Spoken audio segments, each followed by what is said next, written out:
Hey, Cameron, welcome to the His and Her Money Show. Hey, thanks for having me on. I'm super excited to be here. I'm super excited to have you on the show because this is an important topic. It's a topic that does not get enough airplay, in my opinion, and I have some ideas why. But we'll talk about that and get some of your great advice on today because I know our audience can definitely use this information. But before we start talking about all of your advice, can you just take a moment and say hello to everyone that's tuned in and let them know what you are all about? Well, hello, everyone. I am Cameron Huddleston. I am a financial journalist, and I have been for more than 17 years, really a long time. It almost pains me to say that because it makes me feel old. And I have a new book that's coming out in June. It's called Mom and Dad, We Need to Talk: How to Have Essential Conversations with Your Parents About Their Finances. Now, what made you write this book? Because, like I said, this is a topic that needs to be had, but there's not really a lot of material out there to help have these conversations that you're talking about. So, what made you decide, you know what, I think this is something I want to write about? Right. I must be crazy because who would touch this topic with a 10-foot pole? And that's one of the reasons why I wrote this is because there's not anything out there that is helping people have these conversations. And I had to have these conversations when I was in my 30s, my early 30s. My mother developed dementia, and I had not talked to her before she started losing her memory about her finances. And honestly, it's one of my biggest regrets that I did not have that conversation sooner with my mom. And it's because I didn't realize how important it was. Even though I was and still am a financial journalist, it just wasn't something I was thinking about. And when I started to see the signs that she was having trouble remembering things, I realized I had to act really quickly to, make sure that all of her legal documents were updated, to start getting some information about her finances. And I was going through this by myself. I didn't have any other friends whose parents were having, issues with their memory, dementia, not even any serious health issues because I was, like I said, in my 30s. My mom was in her 60s. I still had kids in diapers at the time. And so as the years went on and I had to really step in and take over my mom's finances for her, my friends started coming to me and asking for advice because I had already been there and done that. And I realized that's when I needed to write this book. I thought, no one needs to go through this alone. Everyone needs to realize that there are plenty of people out there who are having these conversations. The conversations are possible. If you don't have them, then the consequences can really be bad. You, you know, you won't be able to plan as well. There are a lot of things you won't even be able to do if you haven't had these conversations and your parents end up needing your help. Things you won't be able to do without going through the court system. And so I wanted to really make these conversations easier for people to have. I think, and I kind of alluded to it when I was talking earlier, like, I think I know why there's not a lot of material out there because I think when like you're a financial journalist, right? We do our work when it comes to personal finance, but a lot of times headlines and stories center around millennials or baby boomers, Yes. right? You rarely hear anything about Generation X, and it's that generation who is probably in more urgent of a position to have these very conversations because, like you said, you're in your 30s, kids in diapers, and it's easy to be at the place where you're still trying to figure out how to be a husband, wife, mother, father, employee, whatever. You're at that place where you're still trying to figure out a lot of this whole adulthood thing. And the last things, or one of the last things on your mind, is the personal financial health of your parents, right? Exactly. But it is a topic that needs to be broached, as you found out from your own story. So for those who are in that place where you were in your 30s and your head is down, diapers, career, marriage, how do we awaken ourselves to the fact that we should be looking into investigating, for lack of a better term, how our parents are doing financially? Why is this important for us in this stage of life? So here's the first thing I would say, that these conversations really need to start happening when you're in your late 20s and early 30s. And I know a lot of people, when I talk to them about this, they say, well, my parents are still young, they're healthy. Why even go there? We're not at that point yet when I need to have these conversations. And the thing is, these conversations need to happen when your parents are young and healthy, because there's not a crisis situation. You can talk about everything in hypothetical terms. And that's a really great way to start the conversation, talking about those what ifs. Mom and dad, what if, and this sounds a little bit scary and frightening, but what if something were to happen to you? What if you were both in a car accident? Heaven forbid that ever happened, but what if it did? How could I make sure your bills got paid while you're in the hospital?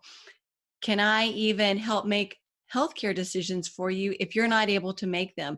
Can I even access your accounts if you're not able to access them themselves, if you're not able to make financial decisions because there is a health crisis and you are in the hospital? When you're talking about it in hypothetical terms, it's a lot easier to get your head around. It's a little bit daunting to think about it, but it's certainly a lot easier than when the crisis has happened and everyone is stressed, emotions are running high, and then you're like, Mom and Dad, let's talk about your finances. Okay. I know you were just in a car accident, but we need to figure this out now. No, I mean, really, that's the last thing they want to think about, the last thing you want to think about. And it's no longer a hypothetical. It's this crisis has happened and we have to deal with it. So much easier to come up with a plan and be prepared before something happens, because you will have to have these conversations one way or the other. It's better to be proactive than reactive. And so that's why I say have these conversations in your late 20s, early 30s, when mom and dad are doing fine. And it's not just about the health crisis or emergency, but it's also about your parents' retirement, because as you probably know, as a financial expert, and you've probably seen all the studies and surveys out there, a lot of boomers are not prepared financially for retirement. They haven't saved enough. They might not have a pension.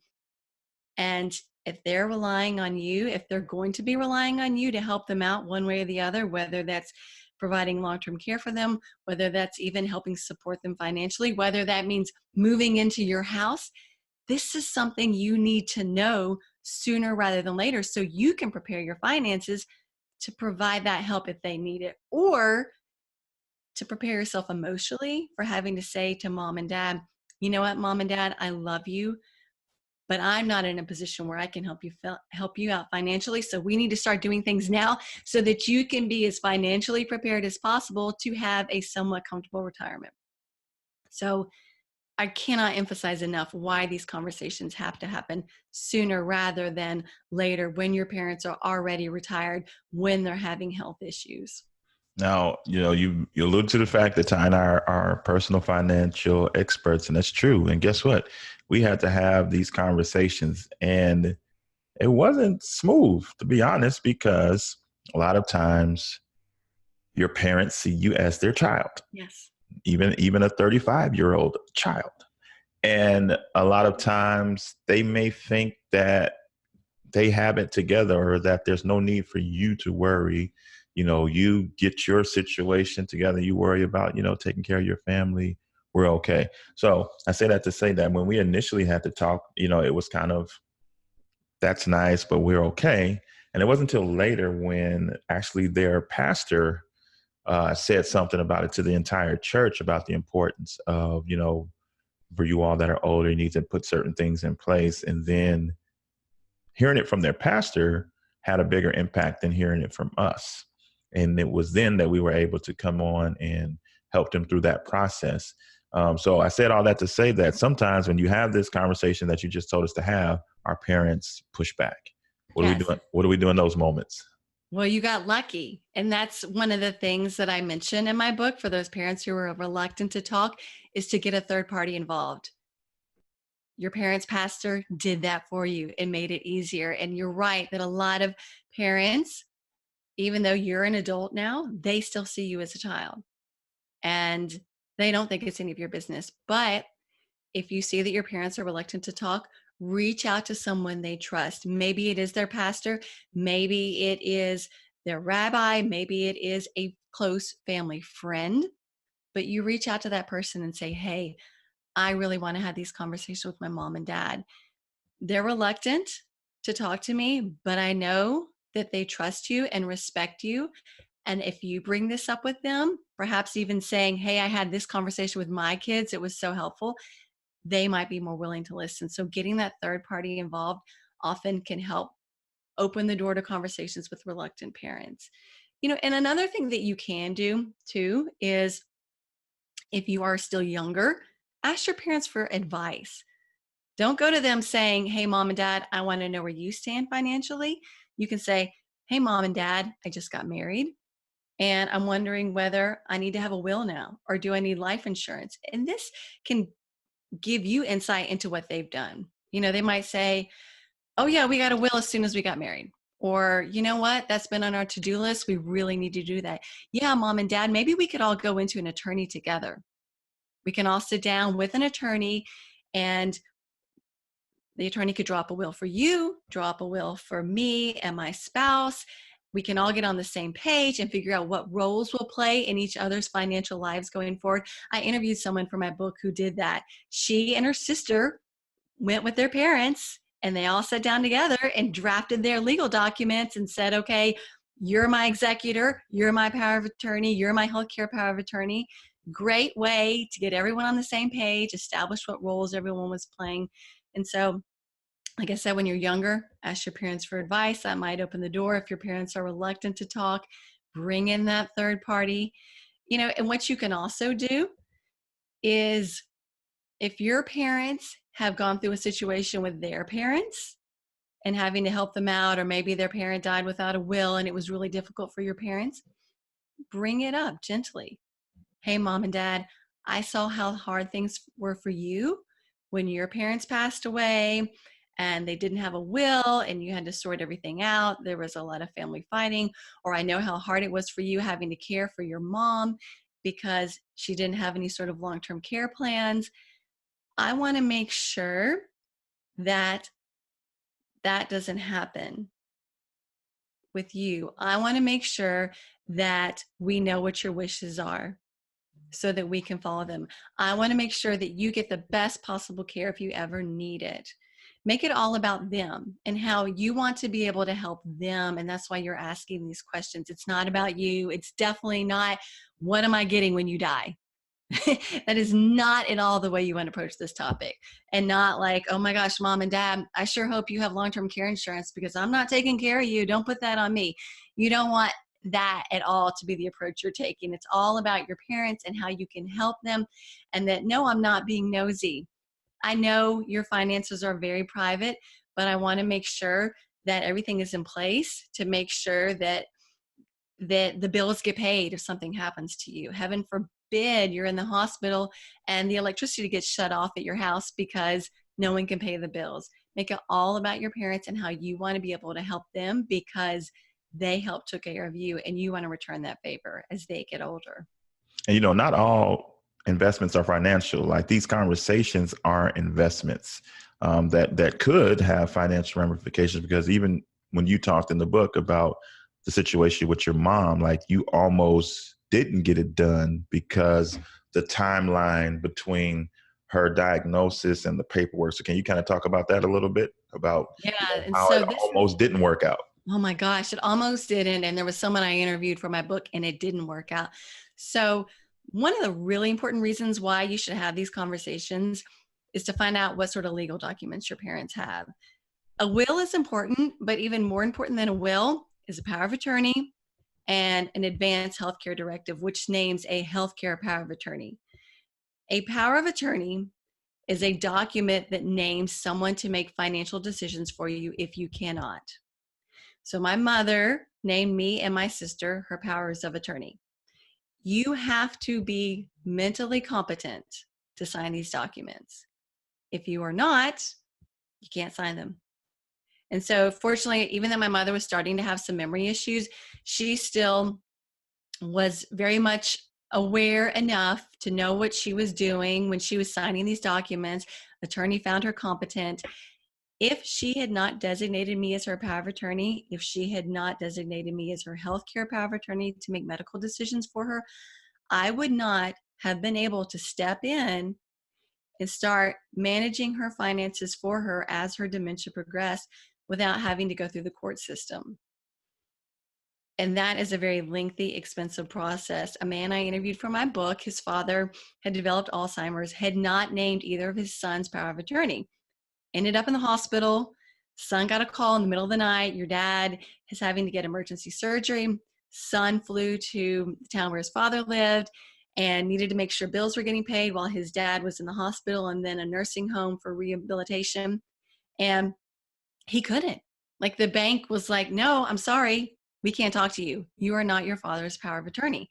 So he had to go to the court and petition to become his conservator. He had to hire an attorney for himself. He had to hire an attorney for his father and basically put his father on trial to prove that he was no longer competent. He spent $10,000 with all of the legal expenses. He had to spend another like $15,000 paying his dad's medical bills until he actually got access to his dad's accounts and was able to reimburse himself. This is a situation that no family should ever have to be in. I mean, it's terrible. It's expensive. You know, and who has $10,000 just sitting around to pay for legal bills, to pay your parents' bills? And so this is the type of story that you could use in talking to your parents. Mom and dad, this is the sort of thing that can happen if you don't have the legal documents in place, if we don't make a plan. Yes, it's scary. You know, you don't want to scare your parents too much, but you do want them to realize what the consequences are. And so certainly you know, I was barely able to do it in time with my mother. Fortunately, I did. But the bigger issue was that I was having to step in and manage her finances, not knowing what all accounts she had and having to try to put together that information while she was forgetting things. And I almost lost an account with $50,000 of her money because I didn't know it existed. And it was almost turned over to the state as unclaimed property. Because I was power of attorney, I was able to get access to it, cashed it out, and used it to pay for almost a year's worth of assisted living for her. You know, but these are the type of really awful situations that you can end up in if you don't have these conversations. So yes, like you said, it is an investment. It is awkward. It can be scary, but let me tell you, the consequences of not having these conversations can be a whole lot scarier. It's time to get your life insurance together with Legal & General America. As one of the nation's leaders in low-cost, high-quality life insurance to over 1.3 million families, we know how to protect you. For nearly 7 decades, we've been the first and only carrier to add 10 more years of security to our policies for a total of 40 years of life insurance coverage. If you need basic protection until retirement, that deal is perfect. Legal & General America makes understanding and applying for life insurance easy. Our agents are standing by to help you determine the best coverage to fit your family's needs. Visit hisandhermoney.com/LGA to get started on your journey toward financial wellness. When I read the last part that you just said, that's a heck of a consequence, right? Because I've never priced this stuff out. But I read when you said, and you just said it now, you found that account $50,000, and you said that paid for almost a year's worth of care. That's how expensive this stuff is. And I didn't realize it until I read them. Like, wait, 50,000 was just enough to almost cover 1 year. So what type of things, like say the barrier gets broken down, mom and dad are willing to have the conversation. What types of things should we be looking for within their financial resources to make sure that they have what they need? Because if, $50,000 is just almost a year of assisted living, I mean, you need to position yourself properly. It sounds like. So as I said, legal documents, you got to make sure your parents have the power of attorney, the advanced healthcare directive, the will or the living trust. Those are key. You want to find out just some basics, like, where do you stand financially? Do you have retirement savings? Are you going to be relying only on Social Security? Do you have long-term care insurance? And I can pretty much guarantee that they don't have it. Only a very small percentage of adults have long-term care insurance. It's expensive. I mean, I'm not going to lie, it is pricey. If you get it in your 50s, your early 50s, it can cost a couple, if you get like a joint policy, 2, 3, typically around $300 a month if you are in good health. It is not cheap, but as you said, and I'm going to say, long-term care is not cheap either. There are alternatives to long-term care insurance, and I know a lot of people are reluctant to get it because there's no guarantee that you're going to use it. There are life insurance plans that have a long-term care benefit. So your parents could look into that, because someone's going to get the money one way or the other. They're either going to use the long-term care benefit, or when they die, their beneficiaries will get the money. You could build up savings. You could just simply, here's my retirement savings. Here's my pool of money for healthcare and long-term care, because Medicare does not cover long-term care. Medicaid does, but you have to have really hardly any money. Like, you cannot have, they will exclude your home from the calculations, but really you can't have any assets, hardly any assets. You have to be very low income to qualify for Medicaid. And Medicaid will cover in-home care. It will cover nursing home care, but it does not cover assisted living. And so, and certainly if you meet with an attorney, you can even do Medicaid planning, so that you can kind of shift your assets around so that you do qualify for Medicaid. But certainly that's something you need to meet with an attorney with. And this is something you can discuss with your parents. Mom and dad, it would be really great for you to go sit down with an elder law attorney and estate planning attorney to figure this all out. But the long-term care insurance is a very good way to pay for long-term care, because on average, assisted living is going to cost you more than $4,000 a month. Same with in-home care. A nursing home, a private room in a nursing home, that's going to cost you $80,000 to $90,000 a year. Wow. And that's right now. By the time your parents might not need that sort of care, it's going to cost even more. Most people count on family to provide this sort of care. And so if your parents do not have the financial means to pay for long-term care insurance, to pay for long-term care out of pocket, most likely you are their long-term care plan. And you need to know this, because it might mean that as you are heading into retirement yourself and you're thinking about downsizing because the kids have moved out, you might not be able to, because you might need that extra space to move mom or dad in with you. You might, maybe you're thinking about retiring early, but you can't because you're going to need to work longer to build up money to help support your parents. These are things that you can work out if you have these conversations sooner rather than later. Are there any reputable resources that you would recommend when trying to get, quotes or something for long-term care insurance? For a lot of people, this is their first time even hearing that term. Right. So what you want to do is you want to use a broker rather than go to just one insurer. And there really aren't a whole lot of insurers out there that even carry long-term care policies anymore.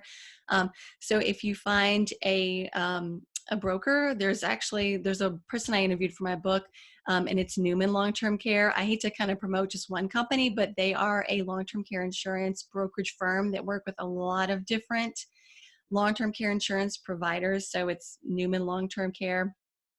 And you can look them up. There is a long-term care insurance association. I've got a link to the website that I list in my book. And so you can go there, and on their website, you can basically get quotes from a variety of different long-term care insurance brokers. So that's certainly one way to do it. And, I would at least recommend having your parents look into it to see what sort of coverage they can get. And some coverage can be better than no coverage. Certainly, you don't need to necessarily buy enough coverage to cover all of your long-term care costs. Typically, if you have enough coverage for 3 years, which is the average amount of time people spend in long-term care, that will, help. That will help a lot. And Yeah, so I think I'm sorry. I was going to say, you don't need to have lifetime coverage necessarily, at least enough to cover a few years. and at least enough to cover some of the costs, because you might have other resources like Social Security benefits to help cover the other. And that will be a common rebuttal. Oh, don't worry, I have Social Security. That might be something that our parents tell us. You know what I mean? And I want to encourage everybody to take what you're being taught today by Cameron, take it to heart, because at the end of the day, this is like a quality of life issue. We don't want to just have a great quality of life when everything's all right. But if there's some things that we can put in place, or that we can educate our parents to put in place, so that they can have a quality of life even when things aren't going well from a health standpoint, I think we should do it. So, and if they say to you, I've got Social Security, if they get the average Social Security benefit, that's about $1,400 a month. Okay. $1,400 a month is not going to cover assisted living for a month. It's only going to cover a fraction of it. It's not enough. It's not going to cover someone to come into your house and take care of you. And, initially, maybe you just need a few hours of care. But if you develop Alzheimer's, like my mother has, you will get to a point where you will need round the clock care. It is, and if you as the child are going to be the caregiver for that parent, it will be a full-time job for you. It will be a very stressful full-time job. And I know most parents are going to tell you, don't ever put me in a home. I get it. I mean, I've seen surveys. People would rather die than live in a nursing home.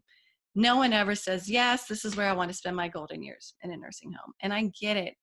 But your parents need to realize that if this is something that they can afford and they can plan for it, no, it might not be ideal, but it is a huge burden to place on a child, and I don't think if you tell, your mom, if you are a man, that someday you might have to be bathing her and helping her go to the bathroom, she might quickly change her tune about, assisted living in a nursing home and be like, oh my gosh, I don't want you to have to do that.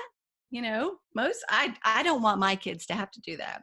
And I am already taking steps so that my kids will never have to provide that sort of care for me, because I don't want to be a burden on them, and I don't want that stress to be placed on them. So, and you don't want to look like you're insensitive to your parents by saying that, but you want them to understand what that sort of care entails, because it will be a full-time job for you if you have to be the caregiver for your parent. So I'm thinking about like two different scenarios in my mind right now. I'm going to speak to the African-American context for a second, because in a lot of instances, when someone passes away, we're all looking at each other like, how are we going to pay for this? Mm-hmm. Because there isn't, a whole lot of us with parents with fat retirement accounts or even big savings nest eggs. And a lot of times you see things like GoFundMe, or we all trying to scramble to put our money together to make sure that our loved one gets a proper burial. And there's another scenario.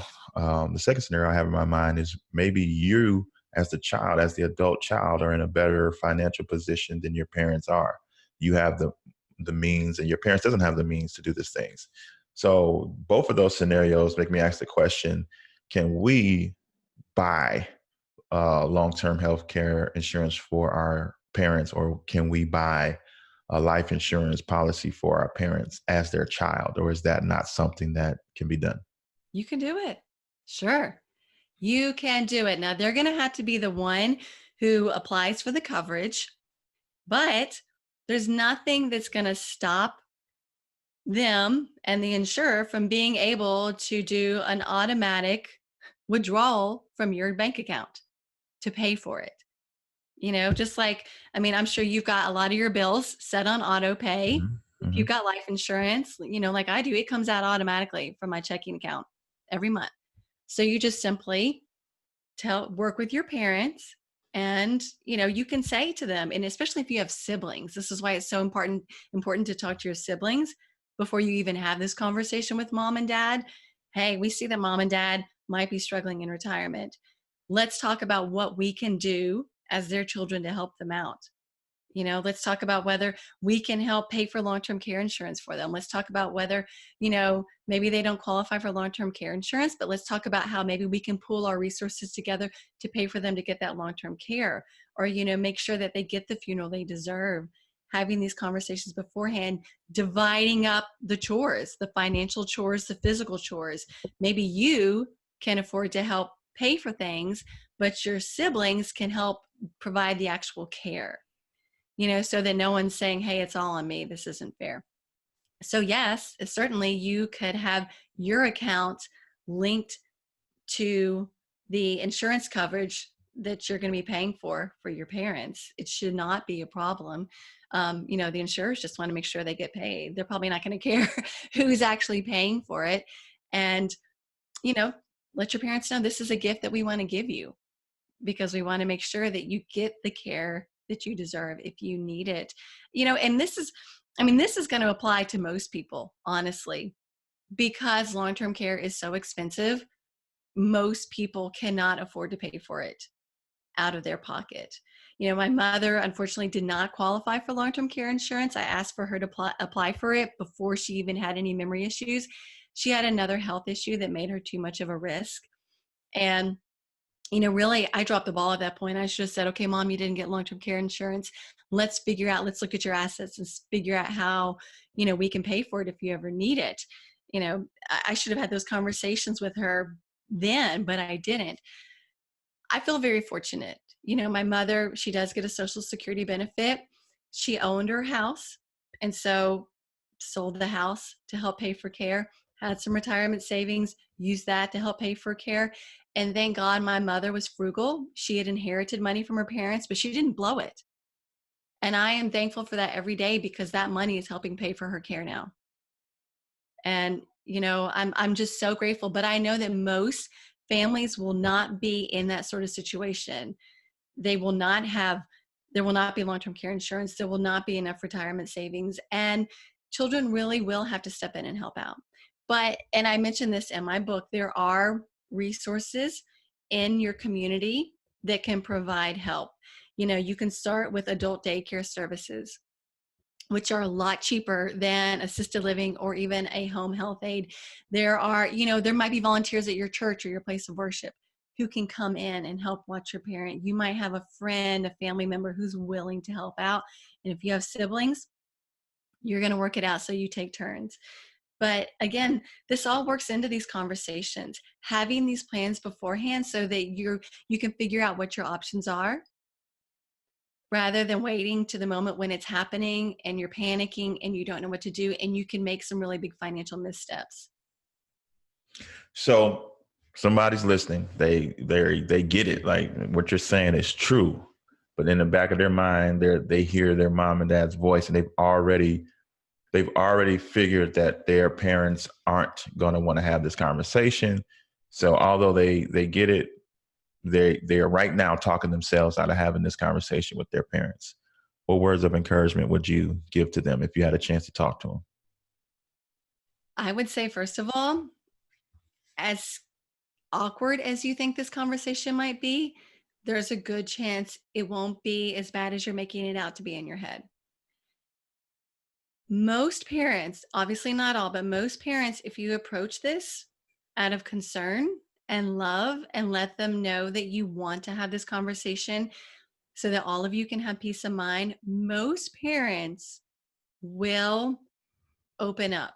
They might not give you all the financial information that you want, but they will realize that you are acting out of concern for them. And one thing you certainly can do is say, Mom and Dad, I know that you might not want to give me all this information about your finances, but hey, how about this? Let's make a deal. You go and you make sure you get these legal documents and you put them someplace safe. And you make a list of your financial accounts and your passwords, and you put it someplace safe. And you tell me where I can access this if something happens. You don't have to give me this information now, but if something happens to you, I'm going to know where to find it so I can step in and help you, because I want to be able to help you. And for those parents who are just so reluctant to talk, my advice is don't give up. This is why it's important to start trying to have these conversations sooner rather than later, because sometimes it can take years. Honestly, it can take years to get your parents to a place where they are comfortable enough. And I interview people who it has taken them years, but they have slowly made breakthroughs. Slowly. But they are getting through. Some parents might never talk. And that's why if you realize that they're probably going to have some financial issues, you need to start preparing your own finances. Or, like I said, preparing yourself emotionally for the fact that they might come to you for help, but you might not be in a position financially to provide it. And I know that's a horrible thought, not to be able to help out your parents, but you also have to realize, especially if you have kids, that your finances are going to have to take priority, because you don't want to ever put your kids in the same situation down the road that your parents have put you in. So as much as you love them, your finances have to be a priority, and certainly your kids and their future will have to be a priority. So don't give up hope. Keep trying. Get that third party to help you out, and just little by little, find a way, try different approaches. And I've got lots and lots of approaches in my book, all different conversation starters, all different ways you can try to start the conversation if your parents don't want to talk. But don't give up. Really don't give up. I know it's a tough conversation. I know it's awkward. But like I said, the situation that you are going to find yourself in, if you don't have these conversations, is going to be a lot more difficult. A whole lot more difficult. You'll have a lot fewer options to help your parents if they do need your help. So we clearly need this book, Cameron. So give us the name again and tell us how to get it. So it's Mom and Dad, We Need to Talk: How to Have Essential Conversations with Your Parents About Their Finances. It goes on sale in bookstores June 25th, but if you're hearing this before then, you can pre-order it on Amazon. It's a lower price. If you pre-order it, you can lock in that lower price. Hey, who doesn't want to save money? You'll find it in Barnes & Noble once it's available in bookstores. It's also available on Wiley.com, which is the publisher. So lots of ways to get the book. And I'm not just saying this because I want to sell copies. I want people to have these conversations because I know they're difficult, but they're so important. They're so important. And I know if you love your parents and you want to be able to help them, the best way to be able to help them is to be prepared. And these conversations will help you be prepared. And how can people stay in touch with you? Where are you at on the internet? I am at CameronHuddleston.com. That's my website. There's information about me, my book, links to all my social media accounts. I'm on Twitter, I'm on Facebook, but it's easier if you just go to CameronHuddleston.com and click on it and follow me. I've got some videos on my website that show you how to have these conversations. If you pre-order the book, I've got a conversation starter cheat sheet that you can get. I even have on my website an in case of emergency form that you can print out, give to your parents, and fill out all that information, and then they can put it in their hiding place and tell you where to get it when the time comes when you need it. Awesome. We'll be sure to have links to everything that Cameron mentioned in the show notes of this episode. This has been super helpful, super informative. So we really appreciate you taking time out of your busy schedule to share all this great knowledge with us today. Thank you. Thank you for having me.